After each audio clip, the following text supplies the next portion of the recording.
اللهم صل على سيدنا محمد بالقلوب ودوائها كعافية الأبدان ونور الأبصار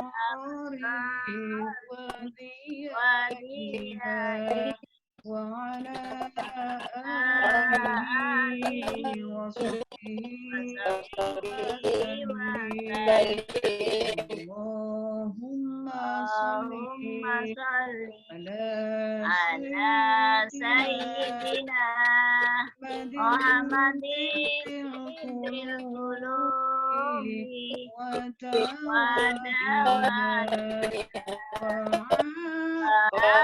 وعافية الأبدان والحياة ونور الأبصار وضيائها وعلى آله وصحبه وسلم. Hamsatun tiga kali yuk, mari mudah-mudahan segera Hamsatun udfi biha harul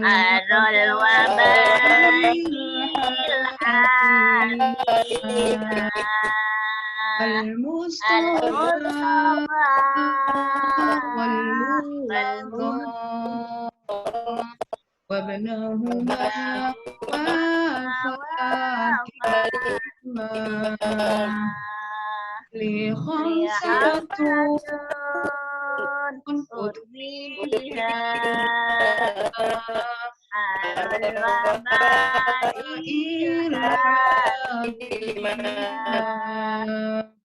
المصطفى والمرتضى وابنهما وفاتهما لخمسة أضفي بها حر الوباء الحاتمة المصطفى والمرتضى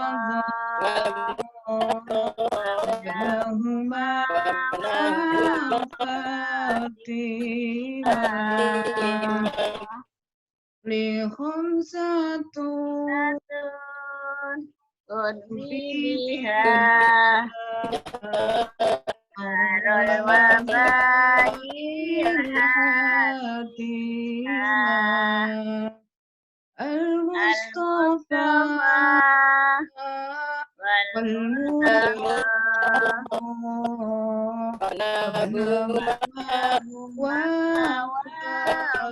وفاتهما لخمسة أضفيها حر الوباء الحاتمة المصطفى والمرتضى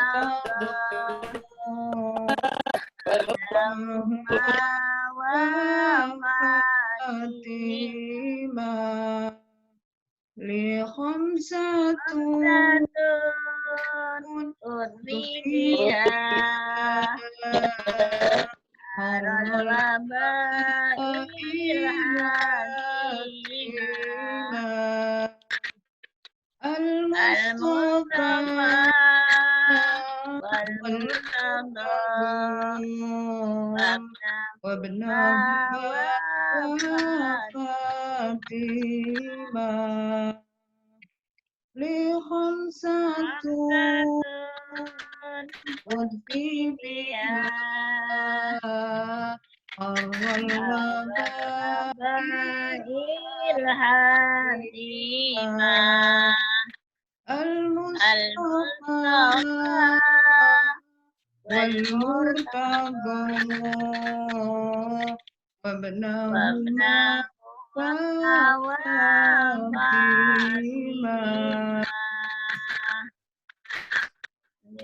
اللهم صل على سيدنا محمد طب القلوب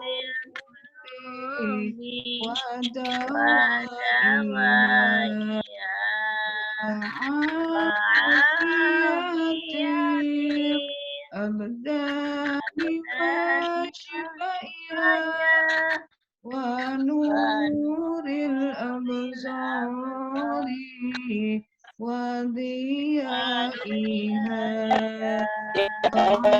على آله وصحبه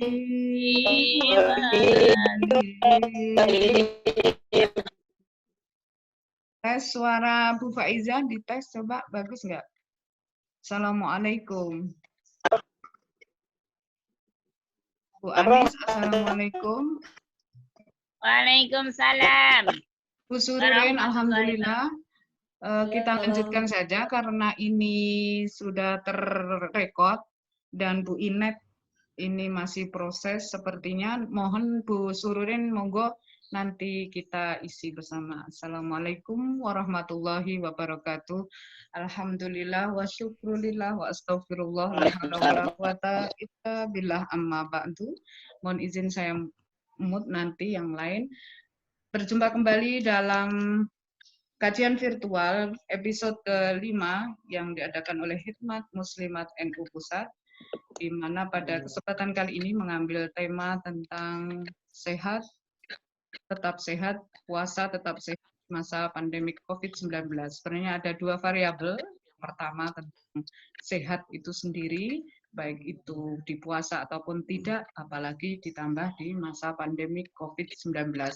Tema yang sangat menarik, 40 menit ke depan sebenarnya, namun efektif bisa jadi tidak sampai 40 menit, 30 menit kami sudah buka, kita sudah buka tadi dengan Fatihah untuk para muassis Muslimat NU dan juga kita semuanya, lalu dengan salawat Tibil Qulub dan Li Khomsatun. Untuk itu mohon keikhlasan kita semuanya yang telah hadir, wabil khusus untuk Bu Surin memberikan amanat maupun pengantar tentang beberapa hal maupun langsung kalau memang disepakati kebetulan kita di masa Ramadan ini padat ya kegiatan maupun acara, untuk efektif satu sesi kita manfaatkan sebaik mungkin. Untuk itu sekali lagi mari kita mengharap ridha Allah SWT. Kita buka bersama dengan Ummul Quran secara resmi untuk mengirim ke diri kita dan juga sebagai riyadhah kita untuk mendoakan semuanya, khususnya ibu-ibu muslimat, Wafifah, Mahfudah, dan juga di kebangsaan untuk keprihatinan kita. Ala hadiniyah wa ala kulli niyatin salihah wa ila hadratin Nabi Mustafa Rasulullah SAW. Syai'ulillahi lahumul Fatihah. A'udzu billahi minasyaitonir rajim. Bismillahirrahmanirrahim. Alhamdulillahi rabbil alamin. Arrahmanir rahim. Maliki yaumiddin. Iyyaka na'budu wa iyyaka nasta'in. Ihdinas siratal mustaqim. Siratal ladzina an'amta 'alaihim ghairil maghdubi 'alaihim waladdallin. Amin. Rabbi ighfir lana wa liwalidayna. Mudah-mudahan kita yang akan kita ikhtiarkan laksanakan menjadi tambahan amal soleh dan amalan mulia di bulan suci Ramadan kali ini. Pada Ibu Sururin dipersilahkan, monggo. Bu Sururin. Oke. Ya. Assalamualaikum warahmatullahi wabarakatuh. Bismillah, alhamdulillah, la haula wala quwata illa billah, amma ba'd. Ibu-ibu yang kami hormati, alhamdulillah kegiatan pengajian virtual ini tetap terus jalan. Ini sudah yang kelima ya, Bu Azah, kelima. Demikian juga dengan riyadhah-riyadhah yang lain. Sebenarnya banyak yang ingin disampaikan, walaupun beberapa kali saya tidak ikut gabung dalam rapat maupun dalam beberapa pertemuan virtual yang kebetulan bareng dengan kegiatan yang lain, rapat-rapat yang lain, dan ternyata sekarang semua kegiatan-kegiatan menggunakan aplikasi semacam Zoom, Google Meet maupun yang lain, dan membuat kita tuh hanya bisa mengikuti satu seperti ini. Apalagi kalau kemudian bareng-bareng anak saya kuliah, suami saya ngajar, jadi sampai bingung sendiri. Jadi kondisinya adalah seperti itu. Ibu-ibu yang kami hormati, Bu Azza sudah merancang beberapa kajian. Hari ini kajian yang akan disampaikan oleh Bu Inet, sebelumnya oleh Bu Mutun, sebelumnya lagi oleh Bu Nihai. Oh iya, Bu Romlah. Insya Allah hari apa Mbak? Saya dijadwal hari Sabtu depan ya. ke depan Ibu. Saya minta dijadwal Sabtu sih, kalau Sabtu kan kebetulan libur. Senin Bu Kecuali kalau Khadijah. Ya. Kenapa? Senin Ibu Khadijah itu alhamdulillah beliau ada. Ya, Insya Allah Sabtu siang. Kebetulan kalau Sabtu pagi, bukan pagi sih jam 9, jam 10. Jadi jam 9 atau jam 10 sampai jam 11-an ikut ngaji juga, ikut ngaji yang seperti ini. Jadi sudah ada jadwal, maka saya minta dijadwal di siang hari. Mungkin seperti inilah. Walaupun saya tahu seperti ini mungkin saatnya orang istirahat, saatnya orang yang lain mempersiapkan untuk berbuka, nyiapin masak, tapi alhamdulillah ibu-ibu muslimah tetap semangat. Ibu-ibu yang kami hormati, sebenarnya yang akan menyampaikan seperti ini itu punya foto. Kalau nggak punya foto, buromlah. Karena yang menjadi ketua periodik saat ini adalah buromlah. Jadi saya hanya mengucapkan terima kasih yang sebesar-besarnya atas partisipasi ibu-ibu semua, sehingga kegiatan kajian virtual Muslimat NU dengan istiqomah, dengan terus ini karena ramahnya tangan Mbak Azah, ide-ide dan tangan Mbak Azah yang ramah terhadap IT dan medsos. Beda dengan saya tangannya udah kepala hampir mau 5, bantuan ke anak dan sebagainya. Jadi terima kasih Bu Azah yang sudah memfasilitasi semua terkait dengan dakwah bil medsos, dakwah bil IT dan sebagainya. Hanya saja ada yang menjadi tanggungan saya yang sampai sekarang belum terselesaikan terkait dengan buku. Apa Mbak namanya, buku buku Riyadhah.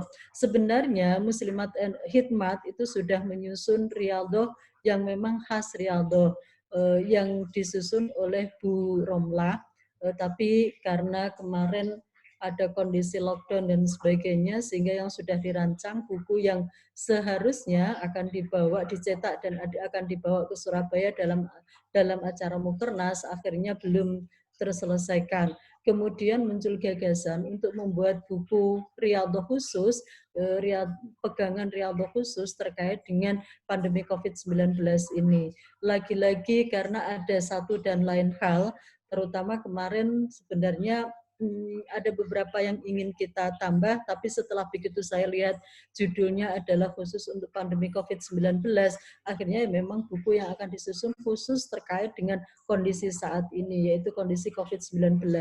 Akan tetapi ada beberapa masalah teknis, saya mohon maaf Bu Azah, terkait dengan masalah teknis sehingga saya tidak bisa memberikan solusi di saat teman-teman mahasiswa yang biasanya saya kerahkan untuk mengetik ulang dan sebagainya itu pada ujian, pada pulang, jadi akhirnya saya tidak seleluasa memberikan tugas-tugas,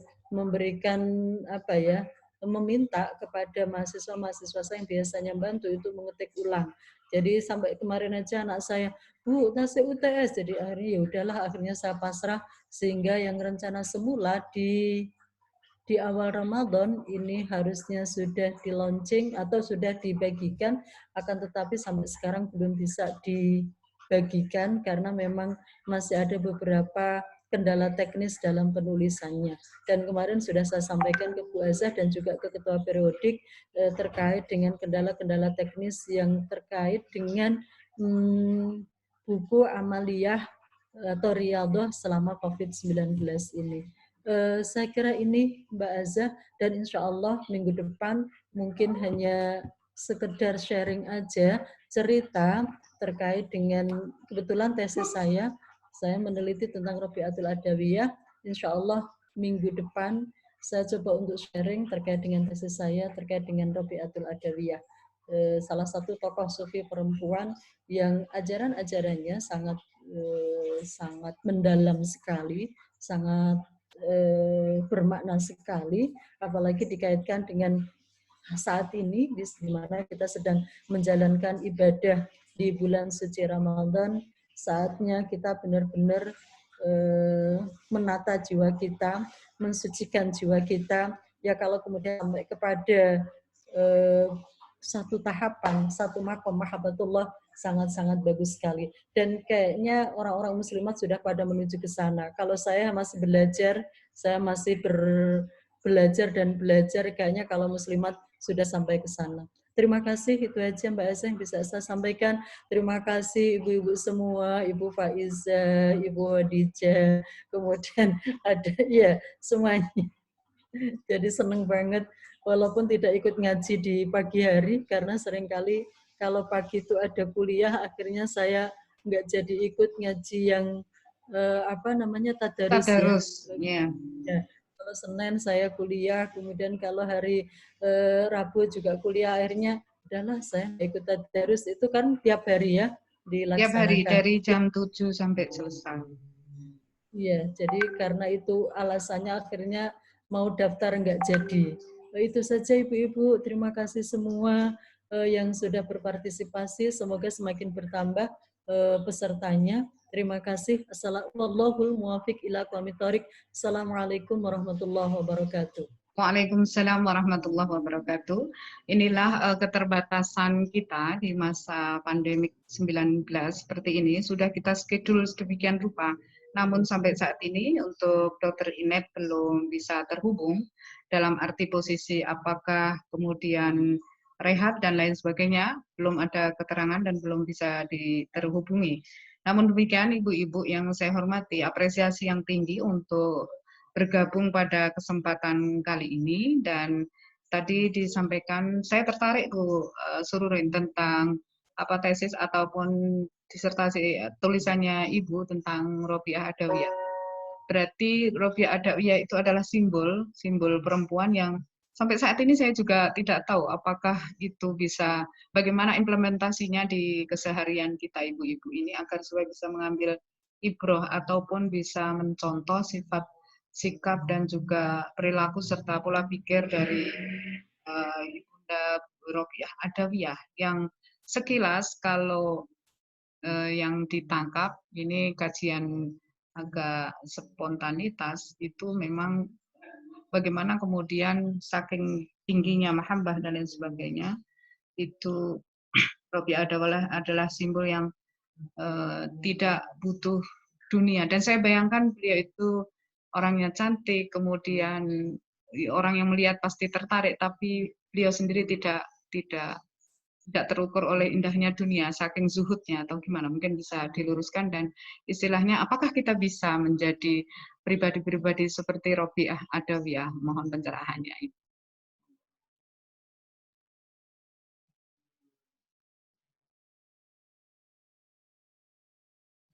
Materinya sekarang nih.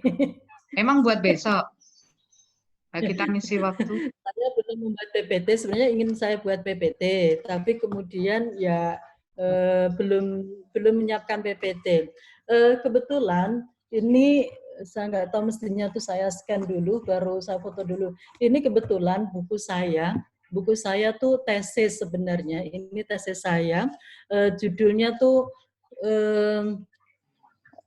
judul aslinya bukan Robiatul Adawiyah Hub Alilahi, tapi oleh penerbit itu kemudian diganti Robiah Adawiyah Hub Alilahi.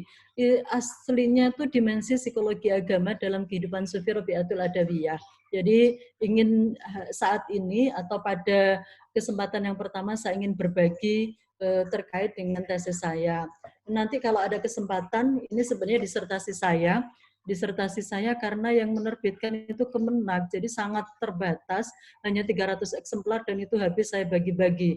Ini disertasi saya terkait dengan perempuan dalam dunia tarekat. Artinya bahwa ketika kita beribadah dengan baik dan benar, dengan istiqomah, nah istiqomah ini loh yang kemudian dimiliki oleh para para pengurus, para aktivis muslimat NU, yaitu istiqomah dalam hal semuanya lah, istiqomah dalam ibadah, istiqomah dalam riyadhah, istiqomah dalam belajar, istiqomah, karena seperti ini adalah bagian dari istiqomah kita untuk talabul ilmi. Itu yang tidak henti-hentinya dilakukan oleh ibu-ibu muslimat yang saya sangat salut sekali. Termasuk istiqomah dalam beramal, beramal yang tidak hanya beramal secara dohiriyah, batiniyah, tapi juga bilmal. Ini yang keren menurut saya, ibu-ibu muslimat yang kemudian menarik untuk dikaji dan diteliti. Tapi waktu itu saya tidak meneliti khusus terkait dengan ibu muslimat, tapi terkait dengan perempuan yang ikut ke tarekat. Karena inti dari tarekat adalah beribadah, mendekatkan diri pada Allah, beribadah dengan baik, dengan istiqomah. Intinya tuh ada di situ, istiqomah. Ada istiqomah itulah yang kemudian orang mendapatkan hikmah, orang mendapatkan karomah gitu ya. Ini kapan-kapan saya juga ingin sharing, berbagi saja apa yang pernah saya teliti. Sebenarnya sudah lama sekali, kalau ini sejak saya kuliah berarti hampir 10 tahun yang lewat, 12 tahun yang lewat ujiannya, penelitiannya udah 15 tahun yang lewat. Jadi ya saya kira masih relevan. Nah, untuk saat ini mungkin sedikit sambil menunggu Bu Inat ya Mbak Azah ya. Nanti kalau ada Bu Inet hadir, ya nanti saya langsung diganti Bu Inet, sehingga saya membuat bukan dua kali. Mungkin yang pertama adalah pengantarnya saja, mengenal lebih dekat Rabi'atul Adawiyah. Betul Mbak Azza, Rabi'ah adalah kehidupannya agak berbeda dengan orang biasa, karena kalau kita belajar tasawuf, maka kita akan melihat beberapa tingkatan seseorang untuk bisa menjadi sufi yang benar-benar sufi, bukan sufi gadungan, bukan masih di level salik, bukan lagi di level murid, bukan lagi di level mutasawif, tapi benar-benar di level sufi. Dan sufinya bukan sufi akhlaki, bukan sufi dalam arti sufi yang kemudian benar-benar pemikirannya itu menjadi kita sebut sebagai tasawuf falsafi. Tasawuf falsafi seringkali pemikirannya itu ya penuh dengan filsafat gitu loh. Dan kita menyebutkan beberapa tokoh yang bisa kita masukkan dalam tasawuf falsafi seperti Rabi'atul Adawiyah, kemudian Abu Yazid Al-Bustami, kemudian Al-Hallaj, dan mungkin kalau di Indonesia juga ada beberapa tokoh yang pemikirannya itu di luar nalar, di luar pemahaman orang-orang awam yang memang hanya diketahui, dipahami oleh orang-orang khusus yang memang makomnya udah sufi. Nah, itulah yang kita ketahui dari pemikiran Rabi'atul Adawiyah. Apa yang dialami, saya melihatnya seringkali dari perspektif psikologi, bukan apa-apa, khususnya psikologi agama. Kebetulan mata kuliah yang saya ampu, kemudian bidang yang saya geluti saat ini adalah psikologi agama. Jadi saya seringkali menganalisis baik untuk disertasi maupun tesis saya dalam perspektif psikologi agama. Kebetulan saya satu seperguruan dengan Bu Zahratun Nihayah, sama-sama muridnya Bu Zakiyah, sama-sama ingin melanjutkan pemikiran dari Bu Zakiyah Derajat. Kalau Bu Zahratun kemarin menyampaikan beberapa pokok pikiran terkait dengan kesehatan mental, karena memang ini semua juga terkait dengan kesehatan mental, maka saya lebih fokus ke psikologi agama. Ketika saya ngajar psikologi agama, nggak apa-apa ya kayak kuliah ya Bu, nggak apa-apa ya Bu ya, saya kayak kuliah jadinya. Saya kayak kuliah nggak apa-apa ya, Ibu-ibu, izin kayak kuliah. Ibu-ibu, jadi kayak silakan Ibu, kita tinggal 10 menit lagi untuk yang pertama. Baik, untuk yang pertama, saya mengawali, karena ini menjadi dua bagian, saya mengawali yang pertama dari kehidupan Rabi'atul Adawiyah. Untuk bisa menjadi seorang sufi, ternyata tidak lepas dari orang tuanya, dari keluarganya, dari lingkungan terdekatnya. Kalau membahas seperti ini, maka sangat relevan dengan kajian psikologi pendidikan, sangat relevan terkait dengan psikologi agama, dan sangat relevan dalam dunia pendidikan pada umumnya. Jadi, kehidupan yang dialami oleh Robiatul Adawiyah, saya mulai melalui perkembangan kehidupannya. Mungkin saat ini saya baru menjelaskan kehidupan pada masa anaknya.